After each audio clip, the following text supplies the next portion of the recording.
good, y'all? I'm really late with getting this video out to you guys, but I'm gonna make this really quick. The 53-man roster projection prediction. Cut down deadline is August. August, or really Tuesday at 4 p.m., which is August 29th. But they're gonna be making cuts tomorrow, Monday. The teams will be making cuts already tonight. And the Cowboys, they cut Will Grier, basically. They told him he was going to be released before the game because they brought in Trey Lance. So teams are already making cuts. Alex Leatherwood, the former first-round pick, he's been cut. So I think they're going to start making moves and cutting people on Monday. So they got to make it down from 90 to 53. Last year, it went from like 90 to 87. Then it kept going down like 65. It kept going down after each preseason game. But this year, it's going back to the old rules where it goes from 90 to 53. So, all right, so we're just going to do position by position. We're going to break this down. I got 25 guys on offense, 25 guys on defense, and then 3 guys on special teams. That equals 53. So that makes the math pretty simple there. Now, quarterback, I'm going with Sam Howell, and Jacoby Brissett.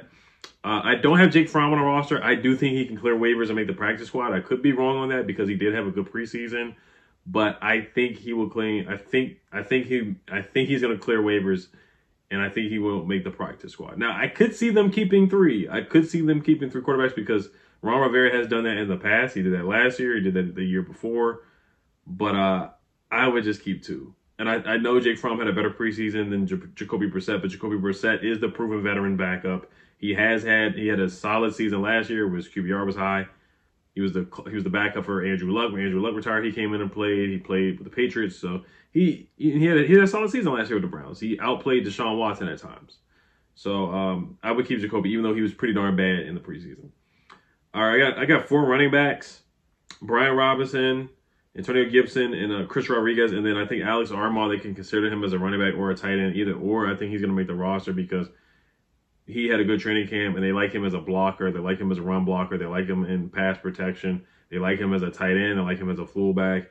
Did a good job against Patrick Queen in the joint practices as well.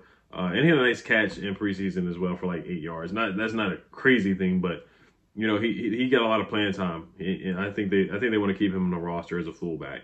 When they really want to go smash mouth and run the football, and the tight ends, their health just can't really be trusted with Logan Thomas. Knock on wood with Cole Turner. Cole Turner wasn't healthy last year, so I think they want to keep another guy who has positional flex between being a fullback and a tight end. This is the one, and my guy Jared Patterson, unfortunately, I don't have him making the roster. If I were the Commanders, I would try to find a spot for him on the roster. Now, I think he will clear waivers because he cleared waivers last year, and they got him on a practice squad. So I think that's what's going to happen again. I think he's going to be on the practice squad, but he definitely could contribute in the league. Like, he deserves more of a chance and more of a shot. He just does not have a chance here. And when they drafted Chris Rodriguez, I was like, yeah, he just doesn't have a chance to make this roster. Derek Gore, of course, he's going to be on the practice squad as well. Same thing with Jonathan Williams. He's not going to make the roster, the initial 53, but I think they're going to keep. Eric Bieniemy, I think he wants to keep Gore because Gore was with him in Kansas City, so I think he's going to find a way to keep Gore on the practice squad.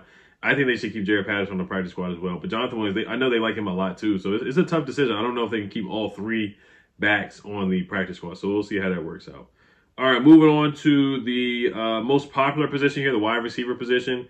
I only kept 6 because I don't think it's necessary to really keep 7 because we're just so talented at the position. Now, the years before when it was just Terry and Cam Sims and Steven Sims and Dontrell Inman and Ishmael Wright or Isaiah Wright, it was kind of like all those guys are the same other than Terry. It was like, who's going to be our wide receiver 2? Who's going to have a pulse? Who's going to go out there and help Terry out just a little bit? Because you just weren't getting much from the wide receiver position other than Terry McLaurin, so you could really throw all these guys in the same basket. But this year, we have so much talent up front. We're just so top-heavy with talent, we're at the point where it's like you don't really need 7. You just need 6. You just need a returner at the end of the roster, a special teams guy, and then another guy who could be reliable coming in and make a catch here and there. But your top 3 guys are really darn good with Terry, Jahan, and Curtis. And then De'Ami Brown looks like he's going to take a leap this year. So it's really not necessary, in my opinion, to really keep 7 because you have so much talent with the first 3, and then De'Ami has a lot of talent as well. Mitchell Tinsley, I like him a lot, but I don't see Ron keeping him. I think Dax Milne is the Troy Apke of this roster. And then Casimir Allen, he did everything in his power to get himself cut last night. If there's a tutorial to show how you get cut, You watch what Kashmir Allen did last night. Dropped 2 passes in a row, muffed the punt, and then he fielded a punt in our own 10-yard line. So, like, he just did everything he did in his power to get himself released and cut. But I do think he's going to make the practice squad just because he gives a different dynamic.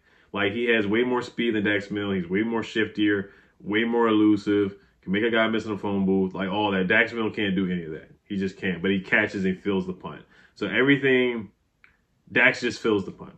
And Ron is comfortable with him out there because, you know, he had problems with Steven Sims. Now he had a problem with Kashmir Allen muffing the punt. So he just wants a guy that's just going to fill the punt. And Dax just provides nothing. He provides no electricity, no oomph, no nothing really at the position. So he is the Troy Apke of the offensive side of the ball. He really is. A special teams guy. He's only here for special teams. So I got 6 of the wide receiver position. Tight end is pretty cut and dry. Cole Turner, John Bates, Logan Thomas. I do like Brandon Dillon a lot. Caden Smith, we just brought him on. Curtis Hodges was awful, so he deserved to get cut. He wanted to get cut as well, apparently, when he didn't jump for the ball. With Jake Fromm threw him a wide open pass.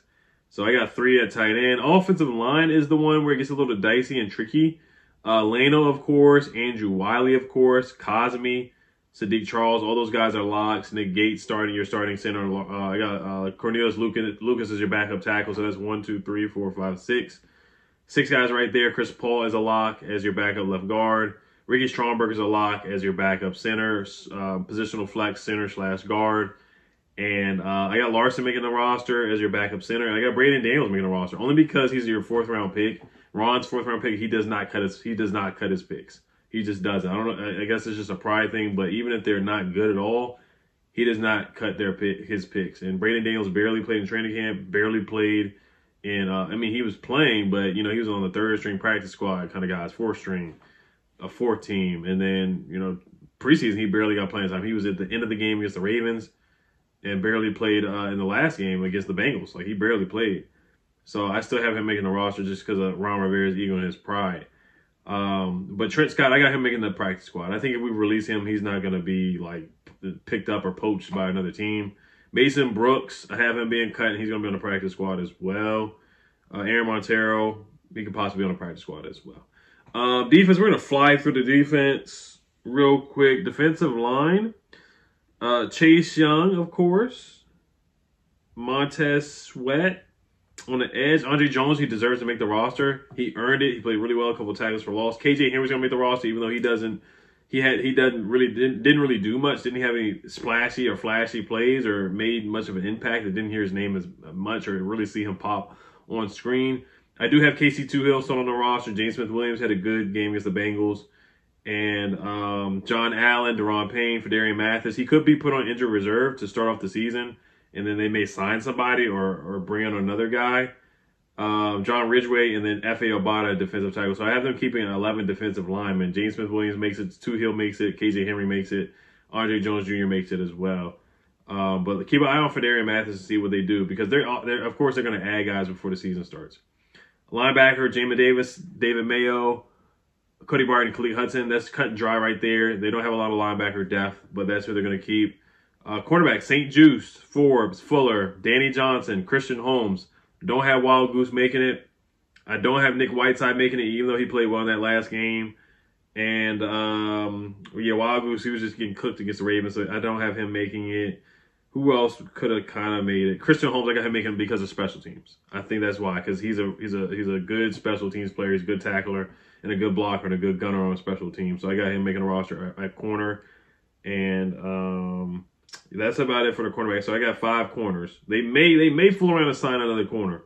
They may. I wouldn't be surprised if they do that. Safety, Cam Crow, Jeremy Reeves, All-Pro Jeremy Reeves, and Quan Martin at safety, Derek Forrest at safety, and Percy Butler. So those are my 5 safeties, and the 3 specialists are Tressway, Joey Sly, and Cameron Cheeseman.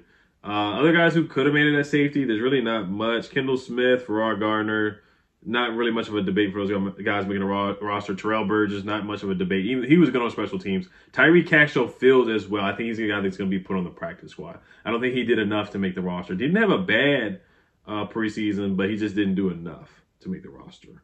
So Kaz Allen doesn't make it, and Mitchell Tinsley, I really hope he makes the practice squad. I hope he can make the practice squad. I hope he doesn't end up like Simi Cobbs, where he's poached by a different team. So we'll see what happens with him. I think he can clear waivers and make the practice squad, but we'll see on that. Jared Patterson, same thing with him. But if he doesn't, then I wish him the best. I think he deserves to be somewhere else and get playing time. Bryson Tremaine as well. I think he's going to be on the practice squad as well, too. He had a good game against the Bengals, too. I thought he played pretty well. So those are my picks for the 53-man roster. We'll see what happens, and let me know if you guys disagree or agree with anything that I put up on the 53-man roster. Hail to Commanders. Peace.